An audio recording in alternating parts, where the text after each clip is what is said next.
So you want to change body composition, but you have no idea how many calories you need to consume. This is a very consistent issue amongst people that want to lose fat as well as gain muscle. So this presentation is going to be about exactly that, presented in a very digestible manner. Let's go and start with the very first topic, which is the hierarchy for body composition change. When somebody wants to lose fat, gain muscle, whatever the case may be, they always tend to focus on the wrong things.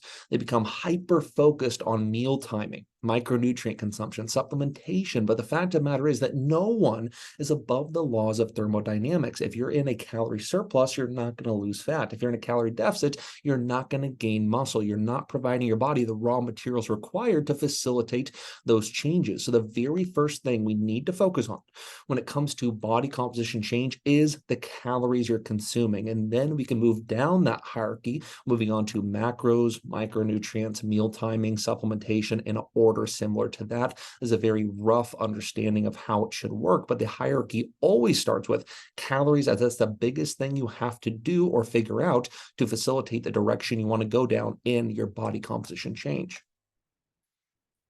But to figure out how many calories you should be consuming, you first need to figure out how many calories you're currently burning. And another word for that is TDEE, or total daily energy expenditure. Now, you need to understand this is made up of 4 different components, the biggest of which is BMR, which we'll get into here in just a second. But the big mistake people tend to always make is they figure out their BMR through a body composition test or some means of that nature, and they think that it is synonymous with TDEE. They think their BMR is the totality of calories they're burning throughout the day, and that is not the case. BMR is simply one of the factors that builds up how many calories you're burning throughout the entirety of each and every day. So BMR, all it is how many calories you burn doing absolutely nothing. So to put it very simply, if I were to lay back on this chair, relax my body, and not get up to go to the bathroom, not consume a single food, not do any physical activity whatsoever, that is how many calories I'd be burning just staying alive. That's what BMR is. That is the biggest component that makes up your total daily energy expenditure. And we'll show percentages here in just a second.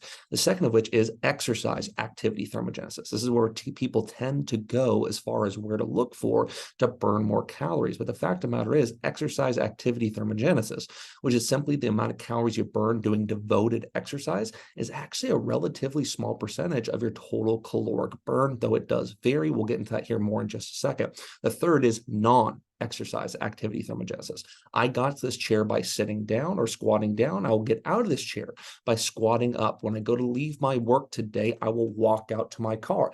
Those are all examples of non-exercise activity thermogenesis. It's not devoted exercise, but it is activity that burns significant amounts of calories throughout the day, depending upon who you are, the exact amount. Then lastly, the thermic effect of feeding. This is simply how many calories your body burns by consuming and digesting food, extracting the nutrients from food.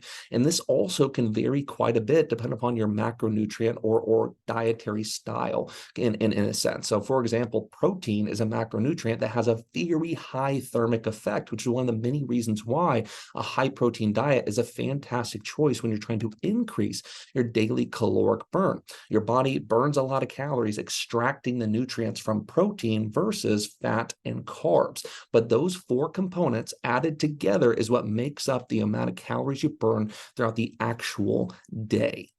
Now, this here shows a very rough breakdown of the amount of calories that comes from each and every component. Now, understand this varies for every single category to a very large extent. So, for example, when it comes to BMR, there's some people that are as low as 40% of their daily calories coming from BMR. So the rough range is like 40 to 70%. It can have even more variance than that. Same thing goes for non-exercise activity thermogenesis. I used to roof for a living. It's a very hard way to make a living. And I did so much non-exercise activity thermogenesis that the number of 15% this shows right now, mine would be exponentially higher, maybe even as much as double that. Same thing goes for exercise activity thermogenesis. Some people work out constantly. They work out for long durations, really hard. It can be higher, it can be lower. And then also, like I said previously, the thermic effect of eating can vary a lot too, depending upon the macronutrient consumption of your diet or breakdown of your diet. Now, there's a ton of variables that changes person to person and within the same person on a daily basis,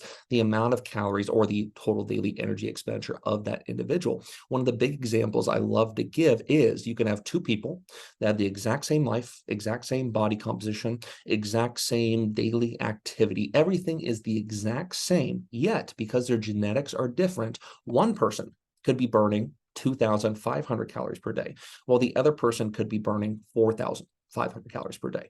And this is when we get into the topic of a hard gainer. A lot of people use the term hard gainer like for themselves, and they are trying to say that no matter how much food they eat, they can't get into a calorie surplus. They can't facilitate muscle or weight gain. Now, this is absolutely not the case. Okay. Nobody's above the laws of thermodynamics. If you eat more than you burn, you will add weight. However, there's certainly some validity to it, coming in the form of that may be the kind of individual that has that really high daily caloric burn due to genetic factors, amongst many other factors.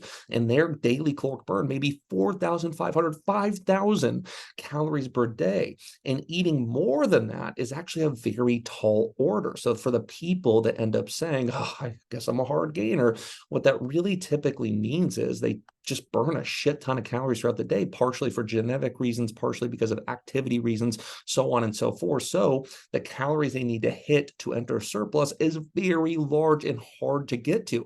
They may have to consume 5,000 calories plus to end up in a meaningful surplus, while the other individual, same body composition, same activity, same everything, may only have to consume 2,800 calories to get into that same surplus and start moving down the weight increasing ladder in a sense. So genetics does vary this to a large extent, and that kind of leans into or gets people to better understand what it means to be a hard gainer. But there's also food composition. There's also amount of sleep. That's a really big one. Quality of sleep, stress levels, macronutrient compositions, physical activity, job, body composition. Body composition is another really big one we should cover.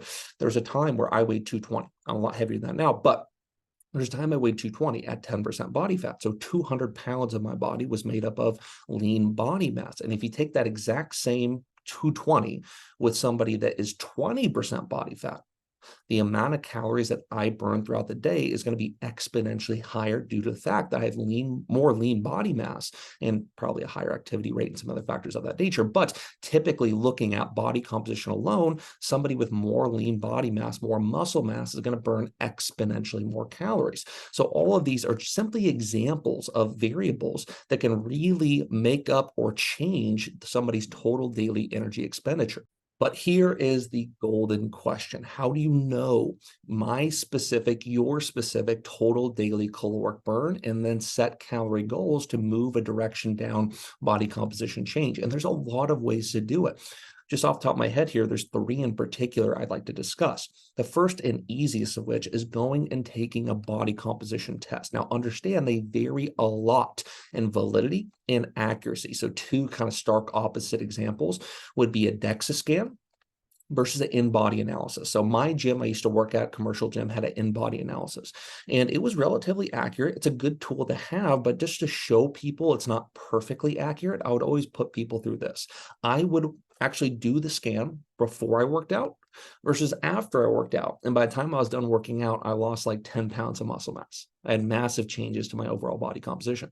Were they legitimate changes? Did I lose 10 pounds of muscle mass throughout that workout? Hell no. But changes in hydration status and things of that nature can skew the test quite a bit. So while it's good to have and good to use from time to time, it's not perfectly accurate, not even close, in fact. And then the DEXA scan is a lot closer to perfect, or at the very least, one of the higher accuracy ways to test this.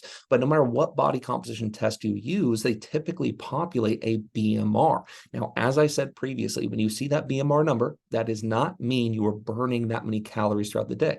You're burning exponentially more because BMR is simply one of four factors that decides or makes up how many calories you burn throughout the day. But once you have that BMR, we can do a simple multiplication equation to figure out or take an educated guess at what your total daily energy expenditure is.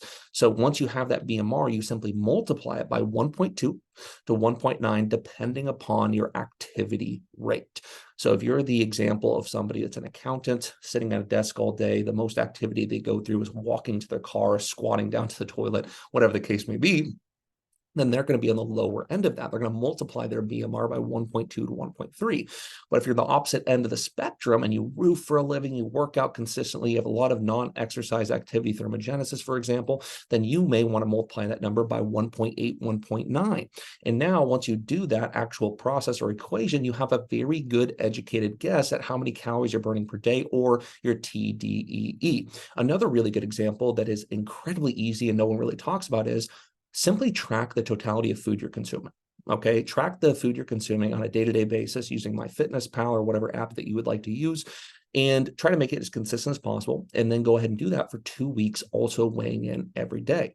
And if at the end of the 2 weeks you weigh the exact same because you didn't change anything in your diet, and you know that you're consuming 3,000 calories on average based upon your tracking, it's a damn good guess that your total daily energy expenditure is 3,000, because you're clearly eating at maintenance since your body weight didn't increase, it didn't decrease. So that's a damn good guess at what it should be. And then you can make small manipulations to your goals based upon what direction you want to go down.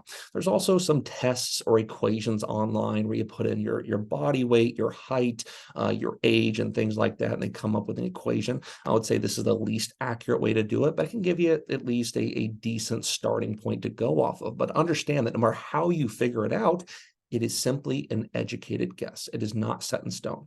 So if you take the BMR multiplication route coming from body composition test, and let's say it comes up with 3,000, your starting goal, if you want to gain muscle, will be, let's say, 3,400, right? Something like that. You choose a smaller caloric surplus to mitigate fat gain, but still gain muscle throughout time.